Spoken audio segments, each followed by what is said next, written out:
Welcome to this recording of an introduction to grant writing, an information session hosted by the Peace River Regional District. My name is Monica Sander Burns and I'm the lead grant writer for the Peace River Regional District's Grant Writer Services program. Together with my colleague Christine Weber, I'm going to be leading you through the presentation today. Christine and I work for ClearCourse, a small business based in Pemberton, BC, with a population of around 3,500. Pemberton is located on the traditional territory of the Leeward Nation. We work virtually through many parts of BC, and we have been working on the Grant Writer Services program for the PRRD since 2021. Over this time, we've connected with 122 different community groups and submitted over 177 grant applications, securing $11.7 million in grant funding for the region. For today's session, our intention is to give you information about the world of grants and everything you need to know about grant writing, so that you feel better prepared to write your own grant application or even to work with us. In the session today, we'll be covering the following points. 1. What is a grant? 2. Is your project grant ready? 3. How do you build a budget? 4. What are some common questions that you might receive from the funder? 5. Grant writing tips. 6. Finding grants. And 7. Working with a PRRD grant writer like myself. So what is a grant? Well, a grant is a non-repayable cash contribution, and they're often an essential source of funding for many types of nonprofits and community groups, enabling people and groups to pursue projects that they may not otherwise be able to afford. Grants are for pretty much everybody. You can find grants for nonprofits, for-profits, individuals, academic institutions, local government, Indigenous organisations and Indigenous governments, and more. However, just because the cash contribution is non-repayable does not mean that there are no strings attached. We'll discuss this more later in today's presentation. You can find grants given out by different funding agencies, including different levels of government from federal, provincial to local government, Crown corporations, and administrative branches of government, like BC Hydro. Grants are also given out by private foundations, such as the North East BC Community Foundation, by different associations, like the BC Cattlemen's Association, by industry and corporations, such as Alta Gas or Pembina and Inventive, or by cooperatives. One of the main things to be aware of with grants are that most grants are competitive and often highly competitive, meaning there are multiple bids for funding competing for the same pot of money. So the good news is that you're here listening to this presentation, learning how to better tie your project to the funder's organizational goals, objectives, and mandates. This will put you in a better stead to be successful in your grant application. Given that funding programs are competitive, you really want to make sure that the time that you spend on writing a grant application is worth the effort. Fortunately, some of the smaller grants usually require only a little effort and may take you up to a few hours or even a day to complete.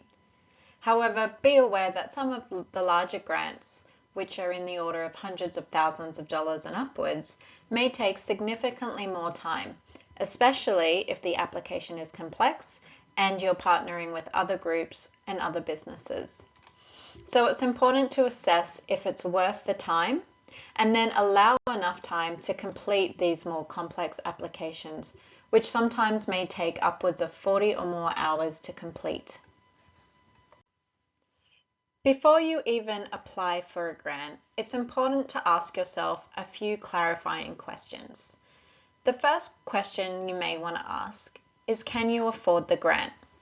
Now, this may sound counterintuitive given that a grant is a non-repayable cash contribution. However, many grant programs require that the applicant supply matched funding. This means that a grant is conditional on the applicant covering a certain percentage of the project costs. So as you can see in the slide here, we have 3 different grant programs with 3 different match funding requirements. Grant Program A requires that the applicant provide 25% of total eligible project costs, while the funder will provide 75%. In Grant Program B, the funder provides 90%, while the applicant is expected to provide 10%. And in Grant Program C, the funder has agreed to provide 100% of total project costs. A funder may request that you provide proof of match funding as a requirement of the grant application. That is, before the grant is awarded, they need to be assured that you have the funding in place to provide your portion of the match funding. Details for what this evidence usually looks like can be found in the application guide and can be anything from a letter from a treasurer, bank statements, or confirmation of other grants received that you can use towards the project. Another question to ask yourself before you apply for a grant is, does this funding meet your needs? Funding may only cover a portion of what you need. As you can see in the slide beside me, we have an example where a grant amount only supports 25% of the total project costs. This means you may need to apply to multiple places to get your needs covered. It's okay to apply to multiple places for the same project, as long as you are transparent in your grant applications that you are doing so. Sometimes funders specifically ask this information, and so it's important to communicate where you will be receiving the remaining funds for the project from. Another key consideration to check before you go ahead and apply for a grant is, does the grant intake timeline align well with your project timeline? So you may be aware that certain grant programs have intake periods, which mean that they open at a certain time and then they close at a certain time.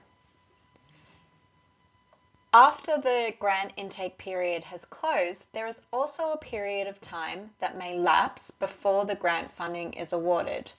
This is the time that the grant funder takes to review all of the applications that have come in and decide who will be awarded the grant funding. This can take as little as a few weeks up to 18 months for larger federal programs.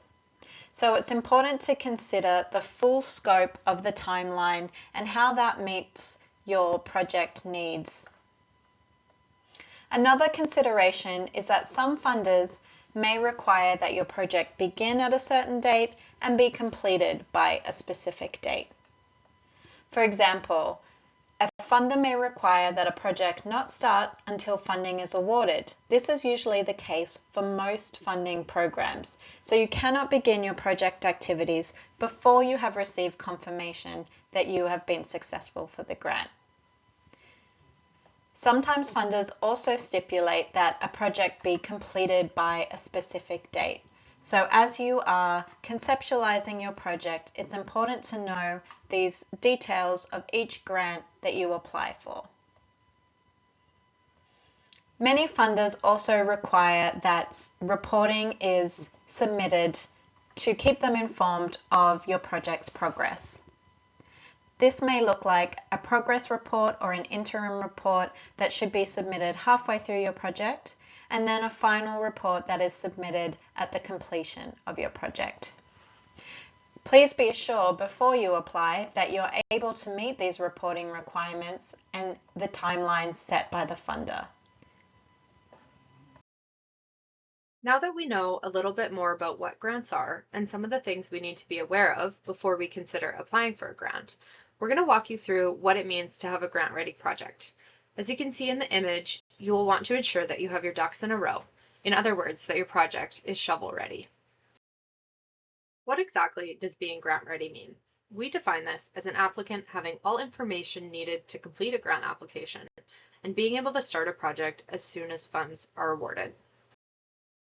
Being grant ready puts you in the best position for success. It means that you've thought about the objectives of your project, the project team, the timeline. It means that you've fleshed out a lot of the details of your project so that you're not trying to build the airplane as you're flying it. When working with grants, you may only have a few days or weeks to submit an application. So it's best to prepare your grant ready checklist as soon as you have a project in mind. It can also be a great planning exercise to help determine whether a project is even viable. Here's our go-to checklist. We want to understand if there are any partnerships related to the project. We want to have considered the project's alignment with the funder's vision and priorities. At this stage, we will also want to have nailed down the project's description, as well as have considered the beneficiaries of the project and drafted a benefit statement detailing who and what benefits and when and how do they benefit. We will also want to have considered the desired outcomes of our project, or in other words, the impact or change that our project brings about. Further, we want to have considered project activities and the budget and timeline associated with those activities. We'll also want to have confirmed if there are any matched funding requirements in place, as well as any other confirmed funding for the project. We're also going to want to have considered the project's sustainability, and by that we mean how the project will sustain its benefits or impacts beyond the initial grant-funded period. We're also going to want to have thought about measures of success. These can be both qualitative or quantitative in nature.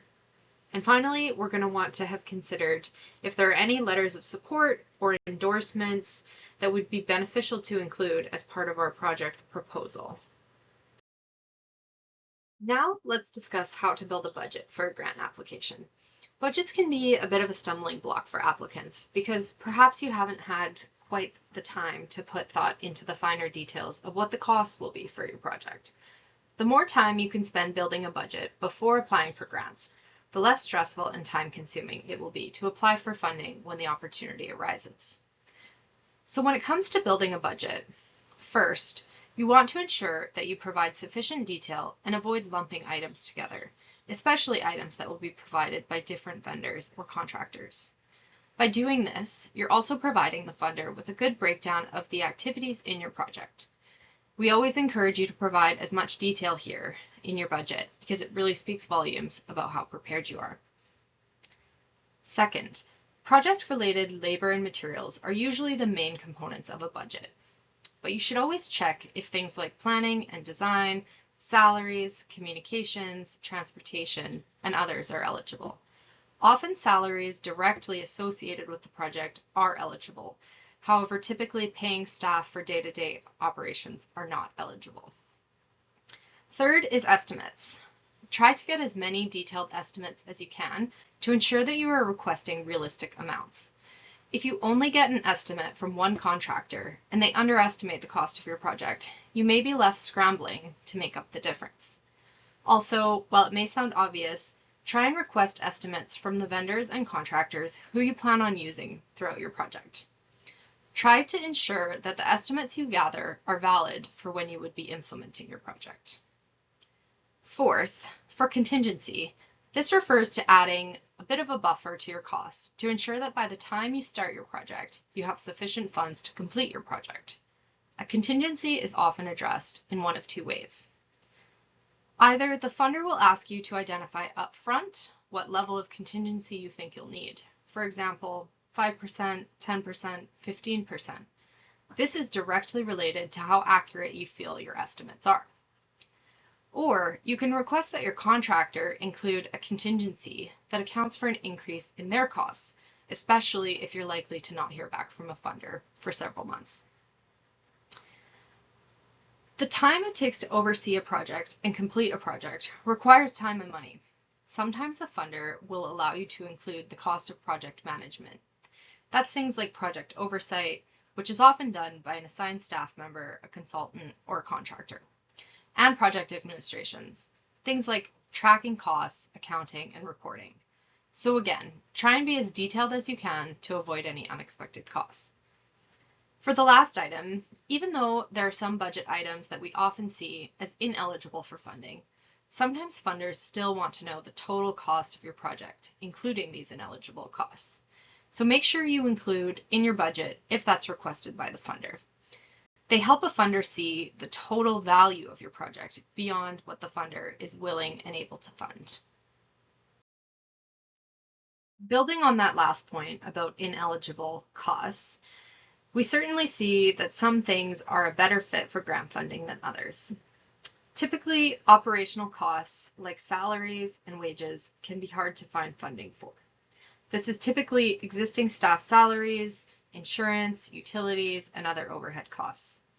The same goes for ongoing costs of doing business, like computers, office equipment, furniture, etc.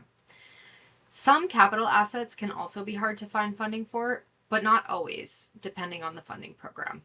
So always ask before you apply. A program may fund these items if they are directly connected or needed for a new project or program to be delivered successfully. The following are common questions that we see within funding application. It's very often that we see questions that ask about the alignment with the funder's priorities, that ask about the project activities, that ask about the beneficiaries of the project, the risks associated with the project, the sustainability of the project, the environmental impact of the project, and the results of your project. And again, those can be quantifiable results that are either quantitative or qualitative in nature. Now that we're hopefully grant ready, we're going to dive into some tips to help you with writing your grant applications. We hope these are valuable, tangible tips that help you gain confidence with writing your own applications. First, read the grant guidelines and application very carefully, maybe even several times. Sometimes you'll find requirements stated in an application, but not in the guide, and vice versa. You want to be sure that you are very clear on what you need to provide as part of your submission to the funder, and be sure that you're not missing any of the smaller details. Second, contact the funder. More often than not, funders are more than happy to speak with you about your project and share feedback about how you can make your application stronger. Funders can also help you navigate any of the more complex or technical aspects of a grant application. In fact, building a relationship with a funder can be valuable in many ways. Always remember to be respectful and realize that a funder could be answering hundreds of applicant questions. They may also be the person who reviews your application, so you'll want to be mindful of how you interact with the funding representative. A funding representative may also email you down the road when new funding opportunities arise. Further, you can reach out to them to find out about the status of your application and where and when funds have been awarded. And in the case you are unsuccessful, you can ask for feedback so that you can fine-tune your application for future intakes. Always remember, funders often need to give away funds to meet their own strategic commitments, and you reaching out to them is making their job easier. Third, we strongly recommend that you prioritize gathering things such as letters of support and board, council, or band council resolutions. These can take several weeks to draft, approve, and obtain signatures, so make sure you leave yourself enough time to get these drafted and sent off. 4. Define the submission process early. It's important to understand if you need to register for an online portal access, as sometimes these can take weeks to set up.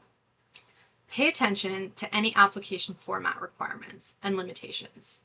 We often see character limits, which is the limit of how many letters and spaces you can type into a given field in an online form or within an online portal, or word limits for that matter. 5. When you're ready to start building your grant application, we suggest using a word processing tool like Microsoft Word, Google Docs, or Mac Pages. Funders often won't provide you with a template in one of these formats, and instead will require you to upload your answers directly into an online form or a fillable PDF. To avoid any glitches and technical difficulties, save your draft application on your computer until it's final and you're ready to upload or submit. You may need to type out the questions from scratch, but this time will be a worthwhile investment, especially compared to losing all of your work and starting over again. If you have any questions or difficulties with the application, remember you can always reach out to the funder. 6. Even though storytelling is a powerful way to bring people into your world and help them understand what you're trying to achieve, you should make sure that you don't get too carried away with the narrative. So storytelling to a point. Make sure that what you've included in your budget is also reflected in your narrative answers. Funders need to understand how you plan to use the money that you're requesting for your project. Be truthful and honest about your project, especially its impacts and costs. Always avoid embellishing information and exaggerating results and outcomes. This will be particularly important when you likely need to submit a final report and demonstrate the impact of your project. Make sure you validate facts and statistics through reputable sources. This builds credibility. Include other supporting material, such as information from an official community plan, to demonstrate alignment with community goals. Make sure you proofread your grant application at least a couple of times, or perhaps ask someone else to read your application, maybe someone who isn't familiar with your business or your organization, to make sure it's clear and there aren't any spelling, grammar, punctuation, or consistency errors. We find that taking a break from writing and revisiting it for a few days gives a fresh perspective and can improve responses and ensure consistency. If possible, always aim to submit your application well before the deadline. You don't want to wait until the 11th hour, just in case you experience technical glitches uploading your responses to an online form or within an online portal where the funder's website isn't working. Now we want to share some observations, both from our experience grant writing and working with community groups, about why many grant applications are successful. First, the project was well aligned with the funder's vision and priorities. Remember, funders want to give money to causes that are important to them, not just to you. The project was grant ready. The funder could tell a lot of thought had gone into project planning, and all that was needed was funding to make it happen. The application was clear and compelling, motivating the funder to support the application. The benefits of the project were well understood, whether it be building regional capacity, implementing sustainable practices, delivering services. The benefits were well outlined. The budget was very clear and realistic. If a funder feels that your budget is not well thought out, they may doubt your ability to deliver the project successfully, on time, and on budget. The application clearly demonstrated need and support. The application included letters of support from partners or community leaders who support the project.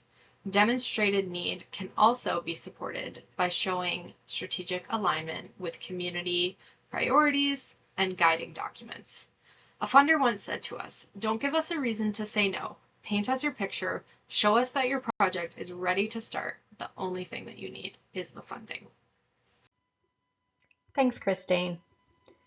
I now want to walk you through how you might go about finding grants for your project. And we've used this particular graphic because it can often feel a little bit like detective work if you don't know where to look. Grants are spread out all over the internet, and it can take an astronomical amount of time to find the right grants for your project. So we thought we'd give you some tips if you're doing your own grant search. There are hundreds and hundreds of local, provincial, and federal government funding programs. Some of these are reoccurring in that they have intake periods that open often annually, and others are one-time grants, meaning that funding is limited and there'll be only one rollout of funds to recipients. Other funding lists include websites that list foundations and charities that give out funding, such as charityvillage.com or the federal government's registered charities listing. There are also fee-based grant databases, like Grant Connect and Grant Watch. However, please note these are mostly US focused. There are also corporate community programs that are often location specific and give out funding for different goals. For example, the Northern Development Initiative Trust, or industry programs from oil and gas companies like Shell, Inventive, and Pembina. You can also utilize AI to search for grants, but please be aware and recognize the limitations and inaccuracies that may come along with this, such as incorrect dates and closed programs. You can also sign up for newsletters so that you're proactively hearing about new grants. Another option is to set up Google Alerts. Google then scans daily news for articles containing your selected keywords, such as BC grants, agricultural grants, or PRRD grants. And lastly, you can look to your neighbours and your community to see where they are getting funding for their projects from. Next, we're going to talk about the Peace River Regional District's Grant Writer Services Program, which is a great option for when you want to find some grants that are suitable for your specific project. Now that we have finished our presentation on how to find grants and then apply for grant programs, I wanted to talk to you about the PRRD's Grant Writer Services Program. This is a free program sponsored by the Peace River Regional District to support community groups and nonprofits in the Peace River Regional District area to find grants and apply for grants by working with a grant writer like myself. The first step is for you to complete a community group intake form. This will help the grant writer to better understand your organization and your project by identifying basic information that we'll need to complete a grant search. The form is available online on the PRRD's website on the Grant Writer Services webpage. You can fill in the PDF form online and submit, or you can download, complete the form, and send to the grant writer email address that you will also find on the Peace River Regional District's website. Step 2 is a grant writer from the Grant Writer Services Program will reach out to you to set up a virtual discovery meeting. This is a meeting in which the grant writer and the community group meet to discuss the proposed project or simply to identify specific funding needs and talk about possible suitable grants that may meet these needs. Depending on this discussion, we may move to step 3, which is to conduct a formal grant scan and review. This grant scan is where we search our proprietary database for suitable grant opportunities that may help meet the funding needs of your community group and your proposed project. We will then set up a follow-up meeting to discuss the results with you and determine the best strategy for moving forward. In step 4, it's time to write the grant.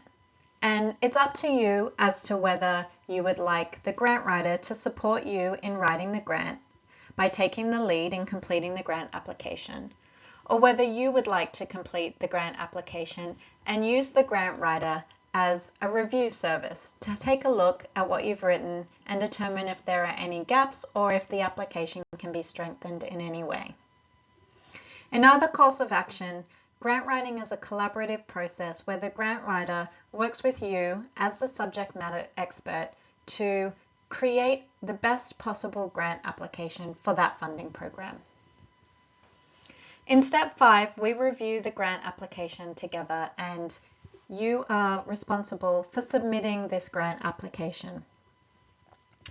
In step 6, we ask that you report the results of this grant application to us when you receive them so that we can report back to the PRRD on the Grant Writer Services Program outcomes.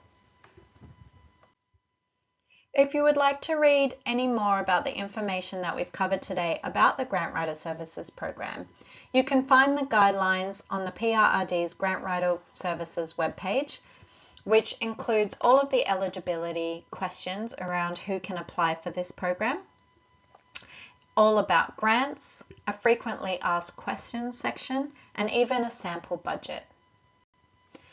You can also go to the PRRD's website to sign up for our monthly email newsletter that contains available and suitable grant opportunities for the Peace River Regional District area. On behalf of Christine and myself, I'd like to say thank you for listening to our presentation, and please don't hesitate to reach out to the Grant Writer inbox if you have any questions or you'd like to make a start on working with us in the program. Happy writing!